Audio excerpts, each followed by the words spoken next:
Hello everybody, मैं doctor Vikram मस्कर हूँ, एक घुटने और कंधे का विशेषज्ञ नई दिल्ली इंडिया से। और आपका स्वागत है एक और वीडियो में जिसमें हम बात करने वाले हैं साइनोवियल फ्लूइड का बढ़ने का मतलब क्या है। पहले तो समझिए साइनोवियल फ्लूइड क्या होता है। एक बहुत बड़ा शब्द है, पर इसका मतलब क्या है। साइनोवियल फ्लूइड एक बॉडी का फ्लूइड है, मतलब ये चीज बॉडी में बनती है। कहाँ बनती है? ये जोड़ों में बनती है, सारे जोड़ों में बनती है। ये क्यों है वहां पे? ये एक ल्यूब्रिकेंट है। तो ये एक थिक जेली टाइप चीज है जो आपका बदन बनाता है। क्यों बनाता है? ये इसलिए बनाता है ताकि जोड़ में क्या होता है, मूवमेंट होती है। तो मूवमेंट होने के लिए, अगर मूवमेंट पूरी जिंदगी भर होनी है तो जोड़ को रगड़ खाना नहीं चाहिए। तो रगड़ कैसे नहीं खाएगा? कोई भी मशीन में आप सिंगर ऑयल या मशीन ऑयल नहीं लगाते। वो मशीन ऑयल क्या करता है? फ्रिक्शन को कम करता है, रगड़ खाने को कम करता है। तो ऊपर वाले ने हमारे भी घुटने में ऐसा एक मैकेनिज्म बनाया है कि हमारी बॉडी ही पैदा करती है ऐसे मशीन ऑयल, मतलब बॉडी का ऑयल, जिसे हम साइनोवियल फ्लूइड बोलते हैं। ये कहाँ होता है? ये जोड़ों के चारों तरफ ऊपर वाले ने एक कवरिंग बनाई है जिसे हम साइनोवियल मेम्ब्रेन बोलते हैं। मेम्ब्रेन मतलब कवरिंग। ये बेसिकली एक पॉलीथीन की तरह होती है। ये घुटने को या जोड़ को बाहर से एक्सक्लूसिव कर लेती है, मतलब ये इसे एक वैक्यूम की तरह बना देती है। इससे छोटे छोटे से सेल्स होते हैं इसके अंदर। ये सेल्स ये जेल को पैदा करते हैं और जोड़ के अंदर लगाते हैं। ये क्या करती हैं? ये बेसिकली क्या करती हैं कि ये एक लेयर बना लेती हैं हड्डियों के ऊपर, चिकनाई के ऊपर, ताकि ये रगड़ ना खाए। तो साइनोवियल फ्लूइड ज्यादा क्यों बन जाता है? आप सोचिए, जब आप इमोशनली भावुक हो गए या आप एक बहुत ही धूल भरे इलाके में चले गए तो क्या हुआ? आंखों में क्या हुआ? आंसू आए। आंसू क्यों आए? क्योंकि आंसू में भी एक लेयर होती है जो आपके आंसू पैदा करते हैं। तो जब आप धूल में जाते हो या भावुक हो जाते हो तो वो लेयर इरिटेट हो जाती है और वो ज़रूरत से ज़्यादा आंसू पैदा करने लग जाता है। पर आंसू को बाहर निकलने के लिए एक जरिया है। घुटने में साइनोवियल फ्लूइड को बाहर निकलने की एक जरिया नहीं है। नॉर्मल होता है 1 ml, पर ये बढ़ने लग जाता है 2 कारण से। एक कारण, जब फ्रिक्शन बढ़ता है अंदर की तरफ। जब फ्रिक्शन बढ़ता है, एक धूल निकलती है, बॉडी को या घुटने को लगने लग जाता है, अरे यार ल्यूब्रिकेशन कम हो गई, तो वो जरूरत से ज्यादा ल्यूब्रिकेशन बनाने लग जाता है। ये इसका प्रोटेक्टिव मैकेनिज्म है, फ्रिक्शन को कम करने के लिए। पर रगड़ क्यों खा रहा है? क्योंकि चिकनाई निकल गई है। ल्यूब्रिकेशन और चिकनाई दोनों भाई है, दोनों काम करते हैं आपका स्मूथ मूवमेंट ऑफ जॉइंट्स के लिए, ताकि जोड़ रगड़ ना खाए। पर घुटना भूल जाता है, उसको लगता है कि नहीं भाई, मुझे साइनोवियल फ्लूइड लगाना है अंदर, तो ये बढ़ जाता है। तो ये एक तरीके का बॉडी का प्रोटेक्टिव मैकेनिज्म है जो बेसिकली प्रोटेक्टिव नहीं है, ये आपको तंग करता है।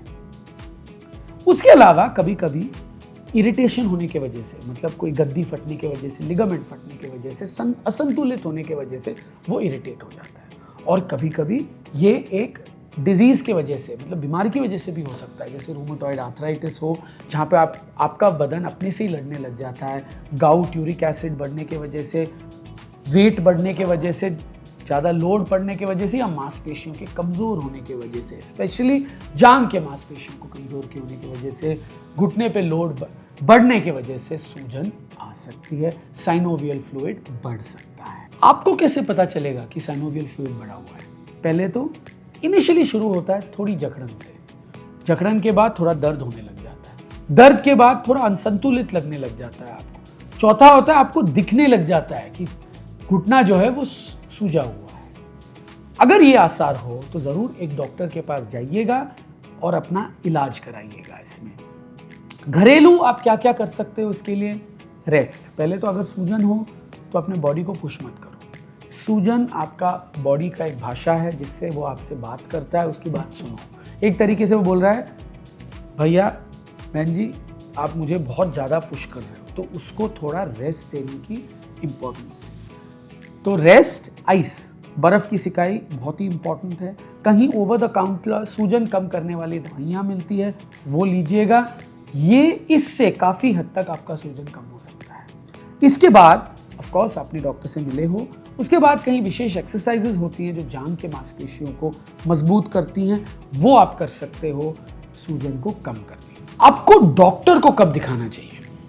अगर सूजन 2 से 3 दिन से ज़्यादा रहे, सूजन के साथ लाली पड़ रहा है, बहुत दर्द हो रहा है, आपको सूजन रिकरेंटली हो रहा है, मतलब एक बार हो गया फिर दूसरी बार आ गई, तो तब आपको ज़रूर एक डॉक्टर को दिखाना चाहिए। और अगर फीवर हो, बुखार हो, तो ज़रूर एक डॉक्टर को दिखाना चाहिए, क्योंकि ये कुछ और बीमारी का आसार हो सकता है और सही टाइम पे इलाज होने से आप बच सकते हो। उसके अलावा आप अपने लाइफस्टाइल में क्या क्या कर सकते हो सूजन को कम करने के लिए, साइनोवियल फ्लूइड बढ़ने से रोकने के लिए?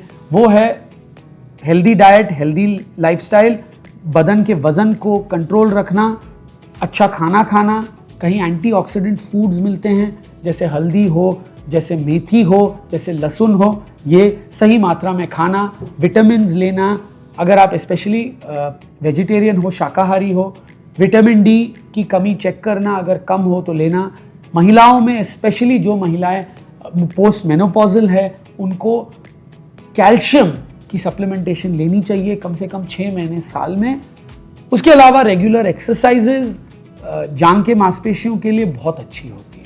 कई गलतियां जो लोग करते हैं सूजन के साथ, सूजन के बावजूद ज़रूरत से ज़्यादा चलना, डॉक्टर से पूछे बिना दवाइयाँ लेना रेगुलरली, कोई एस्पिरेशन हुआ हो, किसी ने जो डॉक्टर है उसने सूजन निकाला हो, उसके बाद फॉलोअप नहीं लेना कि क्या हुआ है, क्या सूजन था। नॉर्मली जब वो निकालते हैं, कभी कभी वो टेस्टिंग के लिए भेजते हैं, वो टेस्ट रिपोर्ट से पता चलेगा उसका कारण क्या है, अगर एक्सरे एमआरआई में नहीं दिख रहा है तो। अगर कारण कुछ और है जो दवाइयाँ से ठीक हो सकती है, अगर आप वापस डॉक्टर के पास नहीं जाओगे तो आपको प्रॉब्लम हो सकती है। मुझे उम्मीद है इस वीडियो से आपको काफ़ी जानकारी मिली है साइनोवियल फ्लूइड बिल्डअप के बारे में। अगर आपको मेरा वीडियो पसंद आए, please like and subscribe to my channel and please follow me on Instagram.